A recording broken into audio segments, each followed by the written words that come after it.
Hi friends, കഴിഞ്ഞ ക്ലാസ്സിൽ നമ്മൾ പഠിച്ചത് കോണിക്കൽ സെക്ഷൻസിനെ പറ്റിയാണ്. അതായത് എലിപ്സ്, പരാബോള അങ്ങനെയുള്ള കാര്യങ്ങൾ വരയ്ക്കുന്നത് എങ്ങനെയാണെന്നാണ് നമ്മൾ പഠിച്ചത്.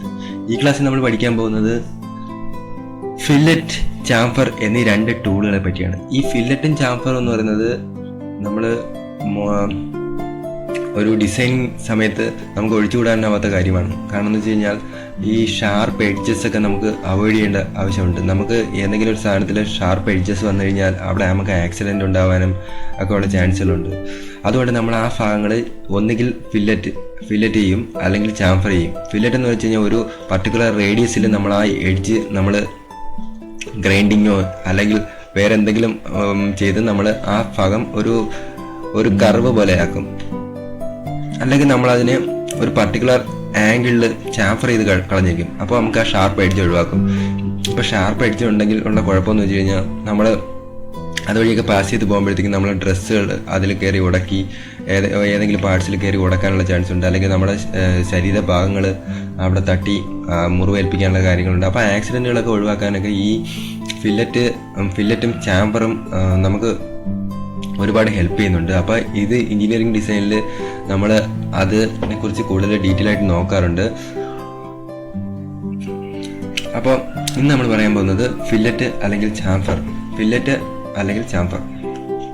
എന്നീ രണ്ട് ടൂളുകളെ പറ്റിയാണ്. അപ്പോൾ നമ്മൾ നോർമലായിട്ട് ഫില്ലറ്റ് എങ്ങനെ എടുക്കാമെന്ന് വെച്ച് കഴിഞ്ഞാൽ നമുക്ക് സ്കെച്ച് ഉണ്ടായിരിക്കും. സ്കെച്ചിൻ്റെ അകത്ത് ഫില്ലറ്റ് എന്ന് പറയുന്ന ടൂൾ എന്ന് പറഞ്ഞാൽ ഒരു ആർക്ക് പോലുള്ള ഒരു സിമ്പിളാണ് ഇവിടെ കൊടുത്തിരിക്കുന്നത്. പക്ഷെ അത് നോർമൽ ടൈമിൽ ഡിസേബിൾ ആയിരിക്കും. നമുക്ക് ഇവിടെ നിന്ന് എടുക്കാം, അല്ലെങ്കിൽ നമ്മൾ ഡിഫോൾട്ടായിട്ട് കസ്റ്റം ചെയ്തിരിക്കുന്ന അവിടെ നിന്ന് എടുക്കാം.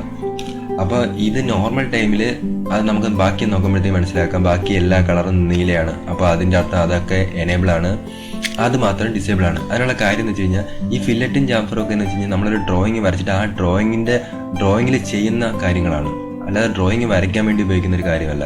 അപ്പോൾ നമ്മൾ ഡ്രോയിങ്ങിൽ ഉണ്ടാക്കുന്ന ഒരു മോഡിഫിക്കേഷനാണ് ആ ഫില്ലറ്റും ചാംഫറും എന്ന് പറയുന്നത്. അപ്പോൾ ഞാൻ അതിന് വേണ്ടി നോർമലായിട്ട് ഞാനിപ്പോൾ ഇവിടെ ഒരു റെക്ടാങ്കിൾ ഞാൻ വരയ്ക്കുകയാണ്. ഈ റെക്ടാങ്കിൾ വരയ്ക്കുമ്പോഴത്തേക്ക് നമ്മൾ ഇതിൻ്റെ ഡയമെൻഷനെ കുറിച്ച് കൂടുതൽ ശ്രദ്ധിച്ചു കൊള്ളണം. ഇപ്പം എനിക്കിപ്പോൾ ഡയമെൻഷൻ കൊടുക്കണ്ട, പക്ഷേ ഞാനിവിടെ അതിൻ്റെ ലെങ്ത് ഞാൻ പറഞ്ഞുതരാം. ഇവിടെ നോക്കിയാൽ നമുക്ക് മനസ്സിലാവും. 0.07 മീറ്റർ ആൻഡ് ഇവിടുത്തെ സൈഡ് എന്ന് പറയുന്നത് 0.17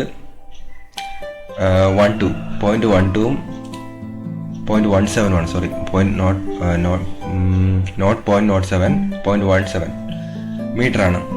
അപ്പോൾ നമുക്ക് ഈ ഫില്ലറ്റും ചാംഫറും ഉപയോഗിക്കുമ്പോഴത്തേക്ക് ഡയമെൻഷൻ കുറച്ച് ഇമ്പോർട്ടൻ്റ് ആണ്. അപ്പോൾ ഞാൻ ആദ്യമായിട്ട് സ്കെച്ച് ഫില്ലറ്റ് എടുക്കുന്നു. അതായത് ഈ ഫില്ലറ്റിൻ്റെ റൈറ്റ് സൈഡിൽ ആരോ ക്ലിക്ക് ചെയ്യുമ്പോഴത്തേക്ക് രണ്ട് ടൂൾസുകളാണ് വരുന്നത്. ഒന്ന് സ്കെച്ച് ഫില്ലറ്റ്, അടുത്ത സ്കെച്ച് ചാംഫർ. ഫില്ലറ്റ് എന്ന് പറയുമ്പോഴത്തേക്ക് ഒരു പർട്ടിക്കുലർ റേഡിയസിൽ നമ്മൾ അവിടെ കട്ട് ചെയ്യുന്നു.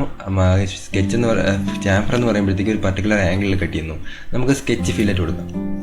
സ്കെച്ച് ഫില്ലറ്റ് കൊടുക്കുമ്പോഴത്തേക്ക് എനിക്ക് ഇവിടെ ഒരു പ്രോപ്പർട്ടി മാനേജറിൽ ഒരു കൊച്ചു വിൻഡോ ഓപ്പൺ ആയിട്ട് വരുന്നു. അപ്പോൾ ആ വിൻഡോയിൽ ഞാനിപ്പോൾ ഇതിൽ ഡിഫോൾട്ടായിട്ട് 0.01 കൊടുത്തിട്ടുണ്ട്.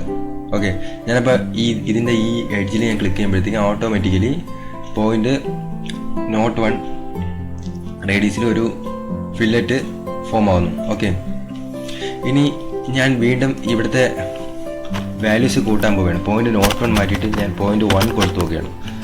0.1 കൊടുത്ത് നോക്കുമ്പോഴത്തേക്ക് പറ്റത്തില്ല. കാരണം എന്ന് വെച്ച് കഴിഞ്ഞാൽ ഈ 0.1 കൊടുത്തു കഴിഞ്ഞാൽ ആ റേഡിയസ് എന്ന് പറയുന്നത് ഇവിടെയും പാസ് ചെയ്ത് പോകാനുള്ള ചാൻസ് ഉണ്ട്. അതുകൊണ്ട് 0.01 പറ്റില്ല. ഞാൻ 0.6 കൊടുക്കുകയാണ്. 6 കൊടുക്കുമ്പോഴത്തേക്ക് എന്താണ് സംഭവിക്കുന്നത് നോക്കാം. 6 കൊടുക്കുമ്പോഴത്തേക്ക് 6ഉം പറ്റത്തില്ല. അപ്പോൾ ഞാൻ വീണ്ടും അടുത്ത 0.4 കൊടുക്കുകയാണ്. 4 കൊടുക്കുമ്പോഴത്തേക്ക് പറ്റുന്നുണ്ട്. അതായത് ഞാനിപ്പോൾ 0.6 കൊടുക്കുമ്പോഴത്തേക്കുള്ള വ്യത്യാസം നിങ്ങൾക്ക് വാങ്ങിച്ചാൽ മനസ്സിലാവും. ഇതാ ഇവിടെ പറഞ്ഞേക്കുന്നുണ്ടോ, the resulting section conflict, please fillet each segment end only once without intersecting adjacent fillet. അതായത് ഈ ഫില്ലറ്റ് ചെന്ന് മറ്റേ ഫില്ലറ്റിൽ തട്ടാനുള്ള ഒരു പ്രശ്നം ഉണ്ടാകുന്നുണ്ട്. അതുകൊണ്ടാണ് അത്രയും വലിയ ഫില്ലറ്റുകൾ നമുക്ക് പറ്റാത്തത്. ഇതിലിപ്പോൾ മാക്സിമം പറ്റുന്നതെന്ന് വെച്ച് കഴിഞ്ഞാൽ ഒരു 0.5 കൊടുത്തു കഴിഞ്ഞാൽ എന്ത് സംഭവിക്കും നോക്കാം. 0.5 പറ്റുന്നുണ്ട്. 0.55 പറ്റുമെന്ന് നോക്കാം. 0.55 പറ്റുന്നുണ്ട്. 5.8 പെട്ടെന്ന് നോക്കാം. 0.58 പറ്റുന്നില്ല. 0.56 പെട്ടെന്ന് നോക്കാം. 0.56 പറ്റുന്നുണ്ട്. 0.57 പെട്ടെന്ന് നോക്കാം. 0.57 പറ്റുന്നുണ്ട്. 0.58 പെട്ടെന്ന് നോക്കാം. 0.58 പറ്റത്തില്ല. അപ്പം ഇതിൻ്റെ മാക്സിമം പറ്റുന്നതെന്ന് വെച്ച് കഴിഞ്ഞാൽ 0.57 റേഡിയസിലൊരു ഫില്ലറ്റാണ് ഇതിന് മാക്സിമം പറ്റുന്നത്. നമുക്ക് എത്ര കുറച്ചാണെന്ന് നോക്കി കഴിഞ്ഞാൽ ഇപ്പോൾ 0.001 കൊടുത്തു കഴിഞ്ഞാൽ ഫില്ലറ്റ് ഉണ്ട്. നമുക്കത് കാണാൻ വിസിബിൾ അല്ല, പക്ഷേ അത്രയും ചെറിയ ഫില്ലറ്റ് വരെ നമുക്ക് കൊടുക്കാൻ പറ്റുന്നതായിരിക്കും. അതെന്ന് വെച്ച് കഴിഞ്ഞാൽ വളരെ മൈന്യൂട്ടാണ്. നമുക്ക് ചിലപ്പോൾ നോർമൽ ഈ ഡ്രോയിങ് എടുത്ത് നോക്കുമ്പോഴത്തേക്ക് ഇത്രയും, അതായത് 0.17 മീറ്ററുള്ള ആ ഒരു റെക്ടാങ്കിളിൽ നമുക്കത് വിസിബിൾ ആയില്ലെന്നേ ഉള്ളൂ, പക്ഷേ അവിടെ ഫില്ലറ്റ് ആവുന്നുണ്ട്. ഇതാണ് ഫില്ലറ്റ് എന്ന് പറയുന്ന ടൂൾ എന്ന് പറയുന്നത്.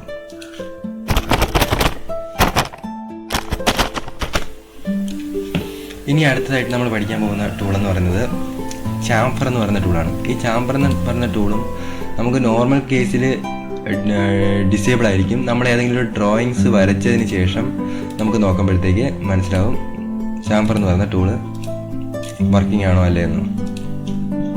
ഓക്കെ, നമ്മൾ ആദ്യമായിട്ട് ചാംഫർ ടൂൾ എടുത്തു.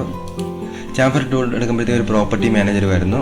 ആ പ്രോപ്പർട്ടി മാനേജറിൽ നമുക്ക് കുറച്ച് കാര്യങ്ങളും ഇതൊക്കെ പറഞ്ഞിട്ടുണ്ട്. അതായത് ആംഗിൾ ഡിസ്റ്റൻസ് ആണോ, ഡിസ്റ്റൻസ് ടു ഡിസ്റ്റൻസ് ആണോ നമ്മൾ ഇത് കൊടുക്കുന്നത്, ഡയമെൻഷൻ കൊടുക്കുന്നത്, അല്ലെങ്കിൽ ഈക്വി ഡിസ്റ്റൻസ് ആണോ. ഞാനിപ്പോൾ ഈക്വി ഡിസ്റ്റൻസ് കൊടുത്തിട്ട് ഞാനിവിടെ ക്ലിക്ക് ചെയ്ത് കഴിഞ്ഞാൽ കണ്ടോ, അതായത് 0.01 ലെങ്തിൽ മുകളിലും താഴെയായിട്ട് ഒരു പർട്ടിക്കുലർ ഡിസ്റ്റൻസ് കട്ടായിട്ട് നമുക്കൊരു ചാംഫർ രൂപപ്പെട്ടു. ഇപ്പം ഞാനിപ്പോൾ ഈക്വി ഡിസ്റ്റൻസ് മാറ്റിയിട്ട് ഡിസ്റ്റൻസ് ടു ഡിസ്റ്റൻസ് കൊടുത്തു കഴിഞ്ഞാൽ നമുക്ക് 2 ഡിസ്റ്റൻസും കൊടുക്കാൻ പറ്റുന്നു. ഇപ്പം ഞാനിവിടെ 1.01 1.02 ആണ് കൊടുക്കുന്നതെന്ന് വിചാരിച്ചോളൂ. അപ്പോൾ കണ്ടോ, ഇവിടെ നിന്ന് 0.02, ഇവിടെ നിന്ന് 0.01 തിരിച്ചു കൊടുത്തു കഴിഞ്ഞാൽ 0.02ഉം 0.01ഉം കൊടുത്തു കഴിഞ്ഞാലും കണ്ടോ തിരിച്ച് അതിൻ്റെ ഓപ്പോസിറ്റായി. ഇതാണ് ഡിസ്റ്റൻസ് ടു ഡിസ്റ്റൻസ് എന്ന് പറയുന്നത്. ഇനി അടുത്തതെന്ന് വെച്ച് കഴിഞ്ഞാൽ ആംഗിൾ ഡിസ്റ്റൻസ്. ആംഗിൾ ഡിസ്റ്റൻസ് എന്താണെന്ന് നോക്കാം. ആംഗിൾ ഡിസ്റ്റൻസ് എന്ന് വെച്ച് കഴിഞ്ഞാൽ ഞാനിവിടെ ഒരു പർട്ടിക്കുലർ ആംഗിളും അതിൻ്റെ ഒരു സൈഡിലത്തെ ഡിസ്റ്റൻസും കൊടുത്തു കഴിഞ്ഞാൽ നമുക്ക് കിട്ടും. ഇപ്പോൾ ഞാനിപ്പോൾ 80 ആണ് കൊടുത്തിരുന്നത്. ഞാനിപ്പോൾ ഇവിടെ ഒരു 55 കൊടുത്തിട്ട് ഞാനിവിടെ കട്ട് ചെയ്യുമ്പോഴത്തേക്ക് നമുക്ക് മനസ്സിലാവും.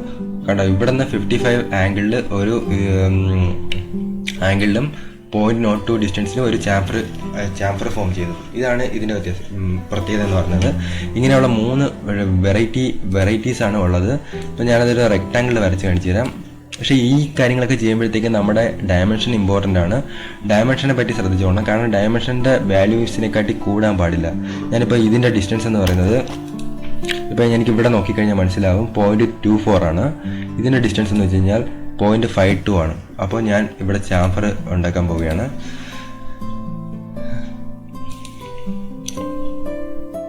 ഞാൻ ഈക്വൽ ഡിസ്റ്റൻസ് ആണ് കൊടുക്കാൻ ഉദ്ദേശിക്കുന്നത്.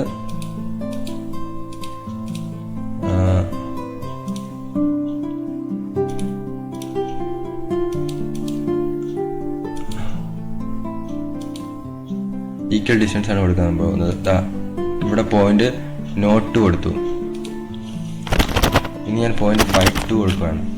52 കൊടുക്കുമ്പോഴത്തേക്ക് അവിടെ ചാംഫർ ആവത്തില്ല. കണ്ടോ, chamfer could not be added because the specified distance would eliminate one of the element. അതായത് ഒരു സൈഡിനെ അത് എലിമിനേറ്റ് ചെയ്യുന്നു. അപ്പോൾ നമുക്ക് അത്രയ്ക്കും വലിയ ഡിസ്റ്റൻസ് കൊടുക്കാൻ പറ്റത്തില്ല. അപ്പോൾ നമ്മൾ കൊടുക്കാൻ പോകുന്ന നമ്മൾ ഡയമെൻഷനെ കുറിച്ച് നല്ല ബോധമായതിനു ശേഷം മാത്രമേ നമ്മൾ ചാംഫർ കൊടുക്കാൻ പറ്റത്തുള്ളൂ. ഇത്രയും വലിയ ചാംഫറൊന്നും നമുക്ക് കൊടുക്കാറില്ല. ഈ നട്ടിൻ്റെയും നട്ട് ബോൾട്ടിൻ്റെയൊക്കെ ഹെഡ് ശ്രദ്ധിച്ചാൽ മനസ്സിലാവും. അവിടെയൊക്കെയാണ് നമ്മൾ ഈ ചാംഫർ എന്ന് പറയുന്ന ഒരു ഓപ്ഷൻസ് ഉപയോഗിക്കുന്നത്. അപ്പോൾ അവിടെയൊക്കെ നമുക്ക് ഷാർപ്പ് എഡ്ജസ് അവോയ്ഡ് ചെയ്യാൻ വേണ്ടിയാണ്. ഷാർപ്പ് എഡ്ജസ് അവോയ്ഡ് ചെയ്യാൻ വേണ്ടി വളരെ മൈന്യൂട്ടായിട്ടുള്ള ഒരു റേഡിയസിലൊക്കെ ആയിരിക്കും നമ്മൾ കട്ട് ചെയ്ത് മാറ്റുന്നത്. ഇത്രയും വലിയ ഡിസ്റ്റൻസ് ഒന്നും കൊടുക്കാറില്ല. അതുകൊണ്ട് തന്നെ ഇതൊരു ചെറിയ ഡയമെൻഷനും കാര്യങ്ങളൊക്കെയാണ് നമ്മൾ. അപ്പോൾ നമ്മുടെ മെയിൻ ഡ്രോയിങ്ങിൻ്റെ ഡയമെൻഷനുമായിട്ട് നമുക്ക് നല്ല ഐഡിയ ഉണ്ടെങ്കിൽ മാത്രമേ നമുക്ക് ചാംഫർ കൊടുക്കാൻ പറ്റൂ. കാരണം ഒരുപാട് വലിയ ചാംഫറൊന്നും കൊടുക്കത്തുമില്ല. അങ്ങനെയാണെങ്കിൽ രണ്ട് തമ്മിലൊരു കോൺഫ്ലിക്റ്റ് ഉണ്ടാകുന്ന കാരണം നമുക്കത് കൊടുക്കാനും പറ്റത്തില്ല. അപ്പോൾ നമ്മൾ ചാംഫറിനെ പറ്റി നല്ലൊരു ഐഡിയ ഉണ്ടായിരിക്കണം. അപ്പോൾ ഇനി അടുത്ത ഞാനൊരു ഡബിൾ ഡിസ്റ്റൻസ് കൊടുക്കുകയാണ്. ഡബിൾ ഡിസ്റ്റൻസ് കൊടുക്കുമ്പോഴത്തേക്ക് ഇവിടുന്ന് 0.52 പറ്റത്തില്ല. ഞാനിപ്പോൾ ഒരു പോയിന്റ് 1-2-ഉം പോയിന്റ് 1-2-ഉം കൊടുക്കുകയാണ്. 1-2-ഉം കൊടുക്കുകയാണ്. അപ്പോൾ പറ്റാൻ നോക്കാം. സോറി, 1-2 പറ്റും. അപ്പോൾ ഇനി അടുത്തത് ഞാൻ ഇവിടെ ഒരു പോയിന്റ് 1-2-ഉം ഇവിടെ ഒരു 2-0-യും കൊടുക്കുകയാണ്. 2-0-യും കൊടുക്കുമ്പോഴത്തേക്കും അതും പറ്റും. അപ്പോൾ ഈ ഡിസ്റ്റൻസ് എന്ന് പറയുന്നത്, ഈ D2 ഡിസ്റ്റൻസ് എന്ന് പറയുന്നത് ഇവിടം തൊട്ട് നമുക്ക് ഇവിടം വരെ ഉള്ള മാക്സിമം ഡിസ്റ്റൻസിൻ്റെ അത്രയും ചാംഫർ കൊടുക്കാൻ പറ്റും. പക്ഷേ അങ്ങനെ അത്രയും വലിയ ചാംഫറുകളൊന്നും നമ്മൾ ഉപയോഗിക്കാറില്ല. നമ്മൾ നോർമൽ കേസുകളിൽ നമ്മൾ നട്ട് ബോൾട്ട്സ് അങ്ങനെയൊക്കെയുള്ള കാര്യങ്ങളും പിന്നെ അല്ലെങ്കിൽ ഏതെങ്കിലും മെഷീനറീസിൻ്റെയൊക്കെ എഡ്ജസും കാര്യങ്ങളൊക്കെയാണ് നമ്മൾ ഇങ്ങനെ ചാംഫർ ചെയ്യുന്നത്. അപ്പോൾ ഇത്രയും വലിയ ചാംഫറിങ്ങിൻ്റെ ആവശ്യമൊന്നുമില്ല. ഒരു മൈന്യൂട്ടായിട്ടുള്ളൊരു ഡിസ്റ്റൻസ് ആയിരിക്കും നമ്മൾ കട്ട് ചെയ്തെടുത്ത് കളയുന്നത്. ഓക്കെ, ഇത്രയാണ് ഞാൻ ഇതുവരെയുള്ള ക്ലാസ്സുകളിൽ പറയാൻ പോകുന്നത്. ഇത്രയും കാര്യങ്ങൾ നമ്മൾ എന്നും പ്രാക്ടീസ് ചെയ്യണം. പ്രാക്ടീസ് ചെയ്യുമ്പോഴത്തേക്കും നമുക്ക് കുറച്ച് കൂടുതൽ കാര്യങ്ങളെക്കുറിച്ച് വ്യക്തമാവും. നമുക്ക് എന്തെങ്കിലും ഡൗട്ട് ഉണ്ടെങ്കിൽ പെട്ടെന്ന് മനസ്സിലാവും. ഇപ്പോൾ എനിക്ക് ഈ രീതിയിലല്ലാതെ ചാംഫർ എടുക്കാൻ വേണ്ടി ഞാൻ റൈറ്റ് ക്ലിക്ക് ചെയ്തിട്ട് ഇവിടെ വല്ല ചാംഫർ ടൂൾ ഉണ്ടാകുന്ന നോക്കുക. അപ്പോഴത്തേക്കും നമുക്ക് ചിലപ്പോൾ ചാംഫറിൻ്റെ ടൂൾ കിട്ടാൻ ചാൻസ് ഉണ്ട്. ഇപ്പോൾ ഇത് കാണിച്ചിട്ടില്ല. Redraw line, centre point, trim, chamfer tool ഇല്ല. നമുക്കത് വേണമെങ്കിൽ കസ്റ്റമൈസ് ചെയ്ത് നമുക്ക് ഇവിടെ ഇടാൻ പറ്റുന്നതായിരിക്കും. കസ്റ്റമൈസ് ചെയ്ത് വേണമെങ്കിൽ നമുക്ക് ചാംഫർ ടൂൾ ഉപയോഗിക്കാം. പക്ഷെ നമുക്ക് ഇവിടെ നിന്ന് തന്നെ നോർമലായിട്ട് എടുക്കാം, അതായിരിക്കും നല്ലത്. ഇത്രയും കാര്യങ്ങളാണ് നമ്മൾ ചാംഫർ എന്ന് പഠിക്കുന്നത്. ചാംഫർ എന്ന് പറയുന്നത് അതിൻ്റെ ഒരു ആപ്ലിക്കേഷൻ നമ്മൾ നോക്കുകയാണെങ്കിൽ ഞാൻ കാണിച്ചു തരാം.